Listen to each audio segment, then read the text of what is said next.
Dans l'actualité ce soir, un coup à droite, un coup à gauche, alors que le dépôt des listes s'est achevé depuis 2 heures pour le second tour des municipales. Le MoDem s'est partagé entre les deux camps. À Toulon, Nicolas Sarkozy indique qu'il tiendra compte des résultats.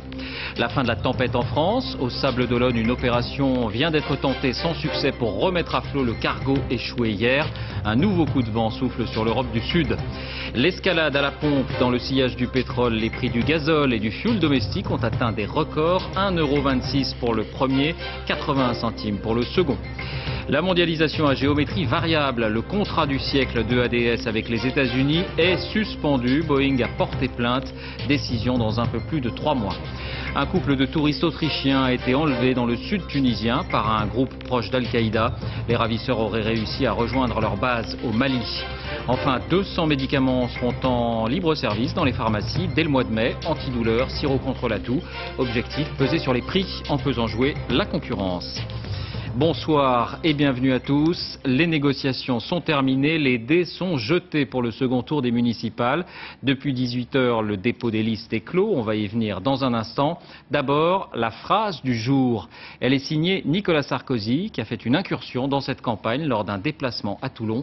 Il indique qu'il tiendra compte des résultats, mais sans préciser de quelle manière. Alexandre Cara. Toulon, un choix géographique qui ne doit rien au hasard. Entre Marseille et Nice, 2 villes qui n'ont pas encore élu leur maire. Toulon ne sera pas une ville laboratoire pour la politique d'Hortefeux. L'immigration, un thème lui aussi soigneusement choisi, avec un message d'une limpidité électorale à destination de la droite traditionnelle. Il y aura une politique d'immigration en France. Mais la France ne peut pas accueillir tout le monde. Dans quelques instants, ces femmes et ces hommes deviendront français. Bienvenue dans la République française. Une cérémonie symbolique qui se transforme vite en tribune politique pour un président qui se veut au-dessus de la mêlée municipale. Dimanche prochain, c'est de la démocratie locale dont il est question. Ce seront les questions de la vie quotidienne, de la proximité, du voisinage qui seront donc posées. Mais un président qui anticipe déjà les conséquences nationales. Il appartiendra à chaque responsable politique, et d'abord à moi-même, de tirer les leçons de ces élections. Le peuple aura alors parlé, je tiendrai naturellement compte de ce qu'il aura exprimé. Une prise en compte qui pourrait se traduire par un changement dans le rythme des réformes ou un remaniement plus large. Nicolas Sarkozy attendra le résultat des municipales pour trancher. Je vous le disais, en tout cas pour ce second tour, le décor est planté. Vous le savez, le MoDem de François Bayrou était en position de se maintenir dans 37 grandes villes et chaque camp recherchait son soutien. Eh bien, la décision a été prise au cas par cas. Dans certaines villes comme Chartres, Sèvres ou ici Lille avec Martine Aubry, le MoDem a fait alliance avec la gauche. Dans d'autres, comme Saint-Étienne, il a décidé de maintenir ses candidats. Dans d'autres encore, c'est avec la droite que l'alliance a été conclue. Exemple à Metz ou encore à Toulouse, 4e ville de France, que la gauche espère ravir à l'UMP. Ce sera l'un des points chauds de ce second tour. Sur place, Thierry Curtet, Frédéric Pasquet à Toulouse. Pour qui souffle donc le vent d'OTAN à Toulouse? Les drapeaux du Capitole tournoient, tout comme les alliances possibles. Jean-Luc Moudenc, la parenté UMP, arrivé en tête dimanche, provoque la surprise. Il vient de trouver un terrain d'entente avec le MoDem. Il faut dire qu'il n'avait aucune réserve de voix. Vous allez le constater, l'accord est tout frais. Des candidatures, je crois 2 candidatures. Cela se traduit. Ah, vous voyez, et on va voir si nous sommes bien d'accord. Mais nous le sommes. On n'a pas été. Cela se traduit, je crois, par 9 personnes au total, en situation et en présence sur la liste conduite par Jean-Luc Moudenc. Avec ses 6% au premier tour, le MoDem obtient tout de même 13% des places sur la liste UMP, avec l'aval de François Bayrou. Au même moment, pas très loin de là, une partie des colistiers MoDem, très énervés, dénonce l'accord avec la droite. Ils souhaitaient une alliance avec les socialistes. Mais Pierre Cohen, arrivé 2e, à seulement 3 points, leur a dit non. Lui ne veut s'enfermer dans aucune alliance, ni avec le MoDem, ni avec des listes plus à gauche. Il ne veut effrayer aucun électeur, même si pour lui, le problème est ailleurs. Nous pensons que la dynamique, elle a été faite. Nous avons un rapport du premier tour relativement favorable, même s'il est extrêmement étroit, mais il est favorable. Donc, ce qui fait que le deuxième tour se joue sur les abstentionnistes. 40% des Toulousains ne se sont pas déplacés dimanche. Les deux états-majors ont inventorié les bureaux de vote où l'abstention a été la plus forte. Plus de 60% dans les quartiers populaires et dans le centre-ville. C'est là que les états-majors porteront leurs efforts pour convaincre. Une autre ville est en train de devenir le centre d'attraction avant ce second tour. Il s'agit de Colombes, en région parisienne, ville symbole, car la secrétaire d'État Ramayad est en 3e position sur la liste UMP, menacée par la gauche. Les ténors du Parti socialiste s'y étaient donné rendez-vous aujourd'hui. Frédéric Monteil, Dominique Bonnet. Bonjour monsieur, je vous veux arranger 2 secondes. Elle dînait hier soir à l'Élysée avec Shimon Peres. Aujourd'hui, Ramayad, secrétaire d'État aux droits de l'homme, tracte à la sortie d'un supermarché. Vous comprenez, là on a fait une union avec le MoDem. Et oui, pour l'emporter à Colombes, dans les Hauts-de-Seine, l'UMP s'allie avec les candidats du MoDem, qualifiés il y a encore une semaine d'inexpérimentés. Vous êtes marié avec le MoDem alors? Oui. Ça alors, je ne m'y attendais pas.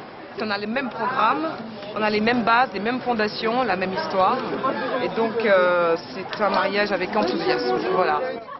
Le socialiste Philippe Sarr, lui, est déjà marié avec les Verts et les communistes. Il est arrivé en tête du premier tour et il a vu débarquer ce matin François Hollande. Puis dans l'après-midi, Ségolène Royal, favorable comme la droite à l'ouverture au MoDem. Mais puisqu'ici l'alliance est déjà passée, elle veut faire de Colombes un symbole national, celui du rejet du gouvernement. J'ai entendu Nicolas Sarkozy à Toulon dire que les résultats du premier tour étaient pour lui encourageants. Donc je pense qu'il n'a pas compris le message du premier tour. Quand je vois l'arrogance ministérielle, la tranquillité, je les entends tous dire ça va continuer comme aujourd'hui, c'est-à-dire que rien n'est fait pour endiguer la hausse des prix. À gauche comme à droite, les militants partent à la chasse aux abstentionnistes. Ici, dans certains quartiers, près d'un électeur sur 2 n'a pas été voté. On en vient au bilan de la tempête qui a balayé l'ouest et le nord de la France hier. Une opération de remise à flot du cargo échoué au Sable d'Olonne s'est soldée tout à l'heure par un échec. Une nouvelle tentative aura lieu demain. François Privat, Fabien Tormos sur place. En bas à droite, sur l'arrière du cargo, le câble qui vient de casser, avant même le début de l'opération de remorquage. Sur la grève, en surplomb de la plage, on ne comprend pas. On pensait pourtant bien avoir quelque chose, mais on fait avec, on ne va pas les pousser dessus. Enfin, tant qu'il n'y a pas de pollution, ça fait pas de mal, en fin de compte. Il se passe toujours quelque chose au sable. Vers midi, à marée basse, les badauds ont pu observer un balai de bulldozers qui ont creusé des tranchées autour de l'Artémis. Le bateau qui reposait sur le sable s'est ensouillé, c'est-à-dire qu'il est rentré dans le sable et il a fallu le dégager pour pouvoir le remettre à l'eau de façon plus positive. Actuellement, les techniciens du remorquage tentent de déterminer les causes exactes de l'échec de cet après-midi. Les conditions météo semblaient favorables à la réussite de l'opération. Pour l'instant, les spécialistes, les hommes de l'art, envisagent de recommencer à essayer de mettre en place une nouvelle remorque. Nouvelle et ultime tentative demain vers 7h30 à l'aide d'une remorque en acier réputée plus solide. La tempête, vous le savez, a fait 2 morts. On en sait un peu plus par ailleurs sur le sauvetage qualifié de miraculeux en pleine mer et dans des creux de 10 à 12 mètres des 5 marins dont le chalutier a coulé dans la Manche. Sur place, Hakim Abdelkalek, Marie Cros. Le calme après la tempête. 6 heures ce matin, les équipages du Nominoé et de l'écume des jours rentrent au port après des heures dans une mer déchaînée. À bord, ils ramènent 2 jeunes marins pêcheurs qu'ils ont sauvés des eaux après le naufrage de leur chalutier. Ils sont encore faibles après s'être débattus plus d'une demi-heure dans des eaux glaciales. Moi j'étais dans la cuisine et d'un coup on a fait un coup de roulis. Et là j'ai vu le bateau se pencher, j'étais évacué en fait. On a vu la vague arriver si vous voulez quoi. Et là elle a percuté tous les carreaux, elle a tout pété. On était 3 dans la passerelle et le patron a été éjecté directement dehors. Moi et un collègue on a été entraînés directement en bas dans le poste. Je croyais qu'on était perdus quoi. J'étais tout bleu, tout gelé apparemment. C'était plus méchant.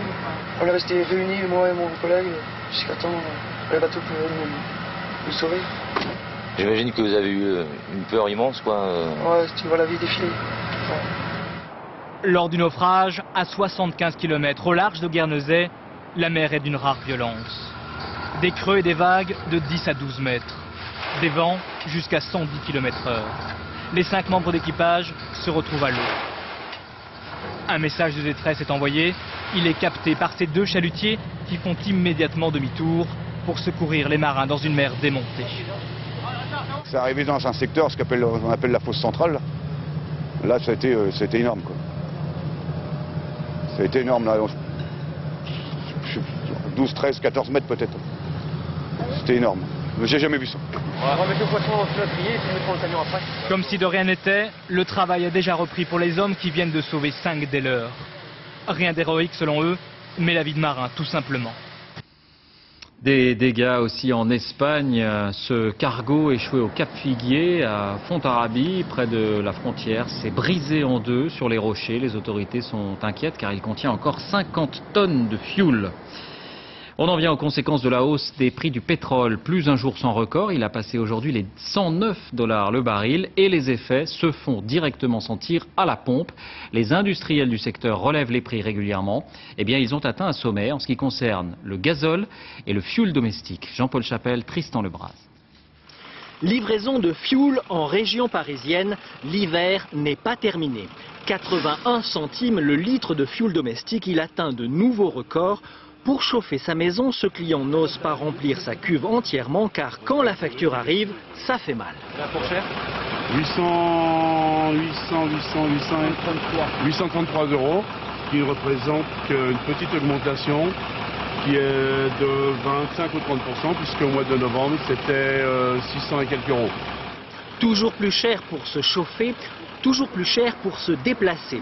Avec un super samplon qui s'approche d'1,40 €, le budget essence de celui qui parcourt 50 km par jour dépasse 10% du revenu pour un Français sur deux. Pour celui qui gagne le SMIC, la facture atteint même 15%. Ce qu'on demande, c'est que sur le prix de l'essence, qui je le rappelle est constitué à 70% de taxes, avec la taxe intérieure pour le produit pétrolier, ce qu'on appelle la TIPP, et la TVA, on pense que les pouvoirs publics ont tous les outils pour limiter maintenant l'augmentation du prix de l'essence. On est arrivé à un point de rupture. L'association de consommateurs réclame une baisse des taxes. Pour le gouvernement, ce n'est pas à l'ordre du jour. À propos de pouvoir d'achat, la hausse des prix des matières premières a des conséquences qu'on ne soupçonne pas forcément. Certains restaurateurs confrontés à l'inflation commencent à réduire les portions, un phénomène que reconnaît aujourd'hui l'Union des métiers de l'hôtellerie. Reportage Romain Messy, Alain Locassio. Ils ne boudent pas leur plaisir d'un déjeuner au restaurant. Mais pour ces clients, ce n'est plus tout à fait comme avant. Le prix, c'est vrai qu'il y a moins dans les assiettes. Les quantités ont baissé et c'est vrai qu'on fait un petit peu plus attention aux endroits où on va déjeuner. Cette brasserie parisienne est victime, comme le reste de la profession, de la hausse des matières premières. Plus 20% sur les légumes, plus 15% sur la viande ou le poisson. Écrasé par les coûts, le patron n'a pas beaucoup de solutions. Soit augmenter les prix, soit enlever la marchandise qu'on met dans les assiettes, donc mettre des portions plus petites, soit acheter des produits de basse catégorie. Voilà. Dans tous les cas de figure, les trois, vous perdrez des clients. Alors pour rester compétitif, c'est dans les assiettes que le chef agit. Dorénavant, tous les produits sont pesés et calibrés. Le steak tartare passe sur la balance, tout comme les crudités. On est sur 20 grammes sur le chou-fleur, sur 30 grammes sur le brocoli, on est sur 50 grammes sur la courgette et tous les autres produits, même chose. Tous les plats doivent rester rentables par rapport à leur prix d'achat et le prix sur la carte. Quand certains poissons deviennent trop chers, ils ne sont plus proposés.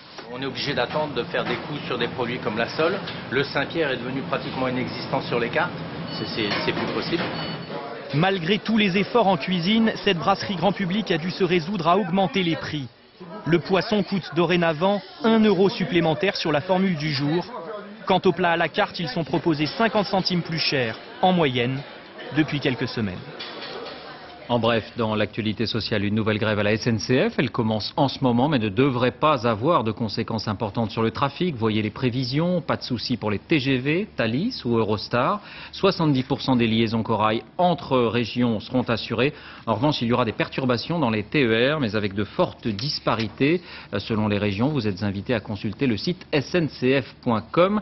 C'est la CGT qui appelle à la grève pour peser sur les négociations concernant la pénibilité et aussi sur l'avenir du fret. Il y a 3 mois, la mort d'une jeune étudiante en journalisme de 23 ans dans le RERD provoquait une grande émotion. Elle avait été poignardée par un déséquilibré. Beaucoup de femmes, on le sait, hésitent à emprunter les transports en commun seules le soir, la nuit, ou à garer leur voiture dans les parkings souterrains. D'autres, de plus en plus nombreuses, tentent de prendre les devants. Cours de self-défense, armes électriques, c'est tout un marché de la sécurité qui est en train de se développer. C'est le dossier de cette édition. Il est signé Franck Genozo, Virginie Travers. C'est un cours à domicile un peu particulier. Voilà. Donc on se fait saisir l'avant-bras. Voilà. Toujours avec cette idée de m'en aller.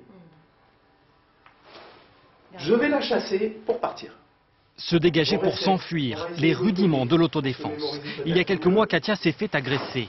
Très choquée, elle a décidé d'affronter ses démons avec l'aide d'un coach à domicile. C'est une agression que j'ai vécue dans la rue d'un jeune homme qui a voulu me prendre mon sac.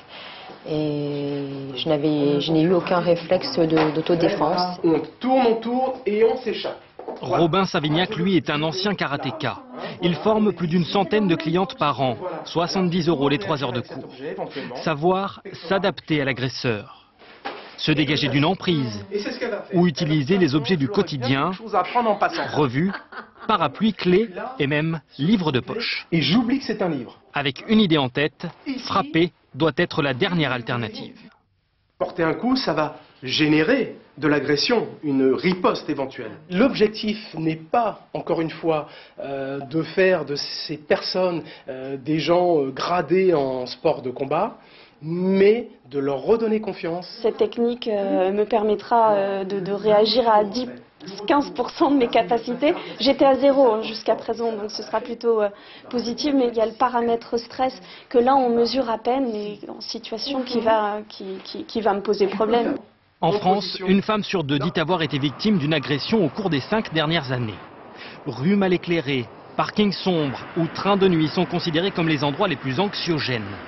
À l'étranger, les initiatives se multiplient pour rassurer la gente féminine. Exemple, avec ces rames réservées aux femmes seules au Brésil.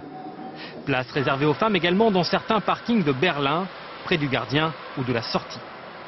En France, rien de tel. Ici, on préfère les caméras bien sûr, mais aussi une musique relaxante, un éclairage efficace et même un parfum d'ambiance pour détendre la clientèle. Mais pour rassurer, certains proposent des méthodes plus expéditives. L'autodéfense se féminise. Dans les armureries, des produits spécialement conçus pour les femmes ont fait leur apparition. Exemple, avec ce propulseur de gel au poivre. Très pratique pour une femme qui peut très bien l'accrocher à une jupe ou à une robe. C'est très pratique, c'est plat, ça prend pas beaucoup de place, c'est directionnel. L'inconvénient, c'est que ça n'a que 2 cartouches, donc utilisable que 2 fois. Dernier avatar de la défense au féminin, le stopper C2, la petite sœur du taser, le pistolet électrique utilisé par les forces de l'ordre. Une version femme, moins puissante, en vente libre. Les clientes doivent suivre une formation à son utilisation, mais aussi à ses risques. Vous êtes consciente quand même que vous êtes en possession d'une arme? Oui, complètement. C'est un petit peu ce qu'on nous apprend aussi au cours de la formation. À savoir à bien s'en servir sans que ce soit extrême et vraiment à bon escient. Une arme qui coûte 500 €, efficace paraît-il pour déjouer les tentatives de carjacking, comme lors de cette simulation proposée par le fabricant. Lâche, descends. L'électrocution, elle, est bien réelle. Certaines associations de droits de l'homme dénoncent son utilisation et son éventuel danger pour la santé. Taser assure avoir déjà enregistré 4000 commandes. 12 personnes interpellées, 90 animaux saisis. La police a voulu frapper un grand coup aujourd'hui contre les trafics de chiens en provenance de l'Europe de l'Est. Des trafics qui mettent en danger la vie des animaux et qui échappent aussi bien sûr aux règles sanitaires de base qui donnent des garanties aux propriétaires. Lionel Feuerstein, Claire-Marie Denis. Le trafic durait depuis des années. Dans ce chenil de la Somme, des centaines de chiens de race ont été importés en France en toute illégalité. Ce matin, les gendarmes en ont découvert une 50aine, beaucoup sans papier et sans vaccin à jour. La SPA appelle ça des chiens low cost. On vous vend un chien labrador, quand il aura 8 mois, 1 an, il ne ressemblera certainement pas à un labrador. On vous ment sur l'état sanitaire, on vous ment sur l'origine de l'animal, on vous ment sur les conditions dans lesquelles il a été élevé, on vous ment sur ses parents reproducteurs, on vous ment sur tout, et on vous vend ce chien entre 500 et 1000 € alors qu'il vous a quasiment rien coûté. Selon les enquêteurs, ces chiens seraient originaires des pays de l'Est, Slovaquie, Tchéquie et même Biélorussie. Achetés là-bas quelques dizaines d'euros, ils transiteraient ensuite par la Belgique avant d'arriver en France. Les chiens étaient écoulés rapidement. Ce n'est qu'au bout de quelques mois que certains acheteurs ont découvert le mauvais état de santé de leur animal. Comme ce jeune homme qui a acheté le sien 700 €. Ça fait quand même déjà 2 fois que je viens dans des animaleries comme ça, une à Grandvilliers aussi. J'ai eu un chien, mais en fin de compte, il était paralysé du train arrière. 11 personnes, dont un vétérinaire, ont été placées en garde à vue et devraient être mis en examen pour tromperie sur la qualité et l'origine des chiens. Selon la SPA, plus de 100 000 chiots auraient déjà été importés en France en toute illégalité. La sécurité routière, les mois passent et la tendance se confirme. Le nombre de tués sur la route a encore diminué en février, moins 2,8% par rapport à la même période l'an passé. À Avignon, un procès repose la question de la responsabilité en cas d'accident dû à l'alcool. Un professeur de 48 ans a été condamné. L'un de ses élèves, âgé de 18 ans, s'était tué sur la route après avoir bu plusieurs verres lors d'un apéritif organisé par l'enseignant dans l'établissement scolaire. Vincent Fischmann, Christophe Larocca. Un repas de fin d'année. Ce sont les élèves qui en ont eu l'idée. Alors ce jour-là, leur enseignant n'arrive pas les mains vides. Il a pris de quoi manger, mais aussi une bouteille de pastis et 3 litres de vin. Dans le groupe de 10 personnes, Antonin, 19 ans. Il va prendre sa voiture avec 2,2 grammes d'alcool dans le sang. Il s'endort au volant, puis se tue en heurtant un camion. J'estime que le professeur n'avait pas lieu d'introduire de l'alcool à l'école et de les laisser sans surveillance, parce qu'il les a laissés sans surveillance un certain laps de temps. On confie nos enfants à l'enseignement, c'est là où il faut être... on doit rester, nous, parents, confiants. On doit savoir que nos enfants sont dans de bonnes mains. Et là, non, ce n'était pas le cas. Hier, le tribunal d'Avignon a reconnu la responsabilité de l'enseignant. Il a été condamné à 6 mois de prison avec sursis pour homicide involontaire. Il a décidé de faire appel. On lui reproche d'être responsable d'un accident de la circulation qui s'est produit près d'1 heure postérieurement au fait, alors que l'élève a quitté l'établissement sans autorisation et qu'il n'a pas vu partir. Ce jugement en rappelle 2 autres. À Dijon en 2003, puis dans le Var en 2006, des cafetiers, cette fois, avaient été condamnés. Ils avaient servi des clients ivres. Au volant, ils avaient provoqué tous deux des accidents mortels. Économie avec le bras de fer EADS-Boeing, la mondialisation n'est pas toujours libérale, même aux États-Unis. L'avionneur américain porte plainte après l'appel d'offres remporté par l'Européen sur l'énorme contrat des avions ravitailleurs de l'armée américaine. La pilule ne passe décidément pas. Du coup, le contrat est suspendu en attendant la décision dans un peu plus de 3 mois. Séverine Lebrun. C'était le contrat du siècle pour EADS. 179 avions ravitailleurs comme celui-ci vendus à l'armée américaine. Un contrat raflé à son concurrent Boeing qui n'a pas tardé à réagir. L'avionneur américain porte plainte et émet de sérieux doutes sur le respect du processus d'appel d'offres. Une bien mauvaise nouvelle pour EADS qui annonçait en plus ce matin des résultats décevants. Louis Gallois, le président du groupe, reste malgré tout confiant. Nous avons eu le sentiment que cette procédure était exceptionnellement professionnelle, transparente, équilibrée. Et nous avons aussi le sentiment, et ça c'est notre avis, il est très fort, que nous avons le meilleur produit. La procédure engagée par Boeing suspend le contrat le temps de l'enquête. 23 milliards d'euros sont en jeu, une somme énorme, au cœur de l'éternelle guerre commerciale qui oppose l'européen EADS et l'américain Boeing. On saura début juillet si la vente des ravitailleurs est maintenue. En attendant, la nouvelle, conjuguée aux mauvais résultats du groupe, a fait l'effet d'un électrochoc. L'action EADS a chuté de près de 7% aujourd'hui. On reste aux États-Unis avec ce nouvel épisode dans la bataille des primaires démocrates. Les 2 candidats s'affrontent cette fois dans le Mississippi et on s'attend encore à une participation record, un État qui ne sera pas décisif. Les sondages donnent un avantage à Barack Obama face à Hillary Clinton. Hillary Clinton qui doit affronter un scandale dans son propre camp. C'est un peu l'arroseur arrosé. Le gouverneur de New York, qui fait partie de ses proches et qui est connu pour ses prises de position sur la morale et la probité, vient de reconnaître qu'il fréquentait un réseau illégal de prostituées. Sur place aux États-Unis, Alain Chalvron. On l'appelait l'Elliott Ness de Wall Street. Elliott Spitzer, le gouverneur, avait belle figure. Il avait assis sa réputation sur sa probité, envoyé plusieurs dirigeants de banque et de la bourse en prison et démantelé 2 réseaux de prostitution. Mais voilà, Monsieur Propre n'était pas si propre. Contraint hier à la plus humiliante des confessions, accompagné par son épouse au visage défait, on la comprend. Et oui, j'ai déçu, je n'ai pas vécu avec le haut niveau de moralité que je m'étais imposé. Je m'excuse avant tout auprès de ma famille. Le pourfendeur des réseaux de prostitution était en fait le client du Emperor's Club VIP, joli nom cachant une entreprise de proxénétisme de haut vol, démantelée la semaine dernière. Entreprise qui fournissait des filles superbes par Internet pour des passes de 1000 à 5500 $ de l'heure. Elliot Spitzer avait une faiblesse pour une petite brunette de nom de Kristen, qu'il recevait ici, chambre 871 de l'hôtel Mayflower de Washington, sous le nom de client numéro 9. Pour l'heure, le gouverneur n'est pas inculpé, il n'a donc pas démissionné, pas encore. Mais les dégâts sont déjà grands, notamment pour Hillary Clinton, dont il était un des plus fervents supporters. Avant tout, je crois qu'il faut avoir une pensée pour sa famille et attendre d'en savoir plus. Comme quoi, il faut toujours se méfier des chevaliers blancs trop souriants.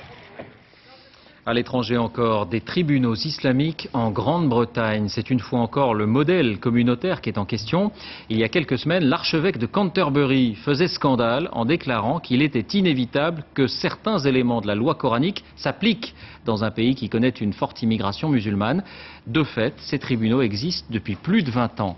Enquête sur place, Loïc Delamornay, Dominique Marotel. Affaire numéro 3856. La femme est somalienne, le mari également. 5 juges. Ils parlent anglais entre eux. Nous sommes au cœur de Londres. Pourtant, voici un tribunal islamique, une cour de justice qui applique la charia. Ici, on traite officiellement, mais exclusivement, d'affaires matrimoniales ou d'héritage dans l'esprit de la loi coranique. Un musulman veut toujours respecter les principes du Coran. Même après un divorce civil, il ou elle n'est pas apaisé. C'est pour cela qu'ils viennent nous voir. L'affaire qui suit est délicate. Cette femme veut divorcer. Venue de Somalie, elle n'a plus de nouvelles de son mari depuis 8 ans. Elle vient à l'audience accompagnée d'un autre homme qui dit être là pour l'aider à traduire car elle ne parle pas bien anglais. Attendez, mais quel est votre lien avec elle? Il veut l'aider et après son divorce, il veut l'épouser. Mais votre mari, il est vivant ou mort? Je ne sais pas. Mais madame, comment osez-vous laisser un étranger interférer dans votre vie conjugale? Et toi, mon frère, est-ce que tu accepterais ça? Que quelqu'un dans ton dos pousse ta femme au divorce? Les juges ignorent tout de la situation du mari resté en Somalie. Le dossier n'est pas assez clair pour accorder le divorce aujourd'hui. Les juges reportent leur décision pour faire une enquête. Les tribunaux islamiques ont défrayé la chronique il y a quelques semaines quand l'archevêque de Canterbury, l'équivalent du pape pour l'église anglicane, a déclaré que l'adoption de certains aspects de la charia était inévitable en Grande-Bretagne. Presse déchaînée, appel à la démission, l'archevêque, connu pour ses positions progressistes, n'a pourtant que constaté ce que beaucoup d'Anglais ignorent. Le Parlement a d'ailleurs autorisé des lois religieuses dès 2002. Il ne doit y avoir qu'une seule loi pour tous les citoyens. Mais pour les affaires de divorce, de mariage, mais aussi de nourriture halal ou cachère, des lois existent déjà, aussi bien pour la communauté musulmane que pour la communauté juive. Mais quand les gens entendent le mot charia, oh, ils bondissent. Certains aspects de la charia sont déjà reconnus par le droit anglais. Ainsi, une dizaine de mosquées, dont celle-ci, ont déjà reçu l'agrément des autorités britanniques. Elles peuvent par exemple organiser une seule cérémonie de mariage qui fait office à la fois de mariage religieux et de mariage civil reconnu par l'État. Les menaces d'Al-Qaïda au Maghreb, je vous le disais en titre, un couple de touristes autrichiens a été enlevé dans le sud tunisien. Les ravisseurs égarent les pistes dans l'immensité du Sahara. Ils auraient réussi à rejoindre leur base au Mali. Arnaud Boutet. Au volant d'un 4x4, le couple de touristes autrichiens, grands connaisseurs du désert, avait fait du sud tunisien leur point de départ. Wolfgang Ebner, 51 ans, et sa compagne Andrea, 44 ans, ont été enlevés le 22 février. C'est ce que confirme un message audio d'Al-Qaïda Maghreb envoyé hier à la chaîne Al Jazeera et stipulant que dans quelques jours, les ravisseurs fixeront les conditions d'une éventuelle libération. Aujourd'hui, un journal algérien bien informé indique que les otages auraient traversé l'Algérie, la Libye pour rejoindre, après 4 jours de route, le désert malien. Le Mali, où les possibilités de négociation sont plus grandes que dans les pays voisins. En 2003, L'Allemagne avait versé ici plusieurs millions d'euros pour obtenir la libération de 14 de ses ressortissants. Al-Qaïda Maghreb menace les otages en cas d'intervention militaire. On soupçonne l'organisation d'être à l'origine de l'assassinat de 4 touristes français. C'était en Mauritanie le 27 décembre dernier. Toujours en Afrique, les inquiétudes sur le sort du correspondant de RFI, Moussa Kaka, incarcéré au Niger depuis 5 mois maintenant, officiellement pour complicité d'atteinte à l'autorité de l'État. Amnesty International, Reporters sans frontières et des ONG africaines appellent à sa libération immédiate. Retour en France avec la santé, on l'évoque depuis quelques mois, la perspective se précise. 200 médicaments seront en libre service dans les pharmacies à partir du mois de mai. Des antidouleurs, des sirops contre la toux, des gouttes pour les yeux. Objectif, peser sur les prix en faisant jouer la concurrence. Florence Bouquilla, Philippe Mugerin. Bientôt, en libre service dans les pharmacies, 200 médicaments contre la douleur, le mal de gorge, les crampes, la fatigue ou encore bien d'autres affections du quotidien. En libre service, c'est-à-dire placés devant le comptoir du pharmacien et non plus derrière, et avec un étiquetage bien visible. On va pouvoir avoir nous-mêmes la possibilité de comparer, peut-être. En tout cas, comparer les prix. Et la baisse des prix de ces médicaments, c'est l'objectif de ce futur décret. Mais les pharmaciens, maîtres dans leur officine, auront le choix d'installer ou non ces médicaments en vente libre. Ce n'est pas un produit alimentaire, c'est pas un yaourt qui est en vente libre là. On est face à un produit qui peut être potentiellement dangereux. La petite révolution du libre service en pharmacie devrait être instaurée en mai. Pas sûr que les pharmaciens jouent le jeu. L'environnement avec la découverte maintenant d'un monde inexploré. Il ne s'agit pas de nouvelles planètes, mais des grandes profondeurs océaniques. Une expédition Mers Australes a filmé et étudié pendant 2 mois les eaux de l'Antarctique, les plus froides du monde, à 2000 mètres sous la surface, avec une surprise. Il y a beaucoup plus de vie que ce qu'on imaginait, notamment des poissons dotés d'un système antigel. Agnès Monteux, Mathieu Drejoux. C'est un océan du bout du monde où dominent les glaces. L'océan austral, ceinture du pôle sud et de l'Antarctique. Mais ici, sous le royaume des baleines, demeurent de nombreux mystères que 3 expéditions, françaises, japonaises et australiennes, ont décidé d'éclaircir. Sur ce brise-glace, une caméra embarquée plonge dans les eaux de moins de degrés les plus froides au monde. Qu'importe. Ici, des raies ou des poulpes géants d'1,50 m se sont adaptés. Un peu partout, ces étranges animaux, d'habitude fixés au sol, fuient les lumières. Et à 800 mètres de fond, surprise, il y a encore de la vie, beaucoup même. Là, tout d'un coup, on a de temps en temps affaire à des paysages qui peuvent être comparés à des paysages de récifs coralliens. On ne s'attendait pas à avoir un tel foisonnement et aussi une telle diversité de formes et de couleurs. C'était extrêmement spectaculaire. Mais parfois, les fonds peuvent être complètement désertiques, labourés par les icebergs jusqu'à 500 mètres de profondeur. Ces étranges organismes recoloniseront les lieux. Et puis il y a le poisson de glace. Une enzyme antigel lui permet de survivre dans cette eau hyper salée qui ne gèle pas à moins 2 degrés. En tout, plus de 4000 spécimens pêchés doivent maintenant être étudiés. Parmi eux, probablement de nombreuses nouvelles espèces. En un an, 13 navires scientifiques du monde entier ont sillonné les mers australes avec une urgence, mieux comprendre ce milieu menacé par le réchauffement climatique. Une centaine de fans ont bravé les averses et le froid pour rendre hommage à Claude François dans son village de l'Essonne. Cela fait 30 ans tout juste que le chanteur est mort, il aurait aujourd'hui 69 ans. On chante encore ses titres en famille, on danse dessus dans les boîtes de nuit branchées. Il y a bien un phénomène Claude François. Pourquoi? Élément de réponse avec Abdel Mostefa et Jean-Marie Lecartier. Il m'a appris à danser, parce que quand il passait à la télé, moi j'étais là toujours en train de danser dans le salon. Je l'ai même pas connu, je suis né en 81, il est mort en 78. C'est mon meilleur chanteur, ça a toujours été. Le meilleur chanteur, comme une évidence pour tous ces fans réunis aujourd'hui dans le cimetière de Danemois. Le même qui était assailli 30 ans plus tôt par des fans un peu plus jeunes, et des photographes beaucoup plus nombreux, tous encore sonnés par l'affreuse nouvelle du 11 mars 78. Claude François est mort électrocuté, debout dans sa baignoire. Il a tenté de changer une ampoule électrique qui venait de sauter. Les services d'urgence sont arrivés aussitôt, mais ils n'ont rien pu faire. Claude François était mort. Non loin du cimetière, le moulin de Danemois, sa dernière demeure. Désormais lieu de pèlerinage idéal pour réviser ses connaissances sur Clo-Clo et pourquoi pas pousser la chansonnette. Exactement la même qu'Elvis Presley. Quelle chanson que Kodako écrit près de cette piscine? Et pour qui? Ma main caresse tes cheveux, presque malgré moi, comme d'habitude, mais toi. Au moulin de Danemois, on apprendra aussi que Clo-Clo chaussait un petit 39, qu'il a usé une quarantaine de Claudettes, et vérifier qu'il a interprété un paquet de tubes en seulement 15 ans de carrière. Si j'avais un marteau, Je cognerais le jour, je cognerais la nuit, j'y mettrais tout mon cœur. je bâtirais une ferme, une tranche et une barrière.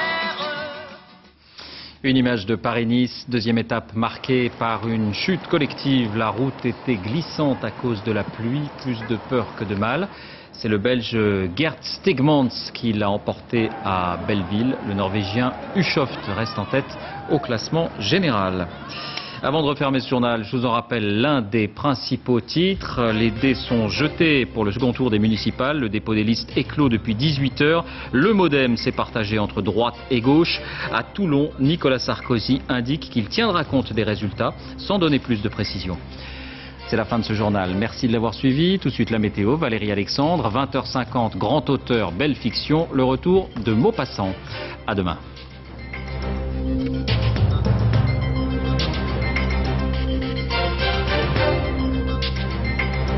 L'info en continu, c'est aussi sur France2.fr.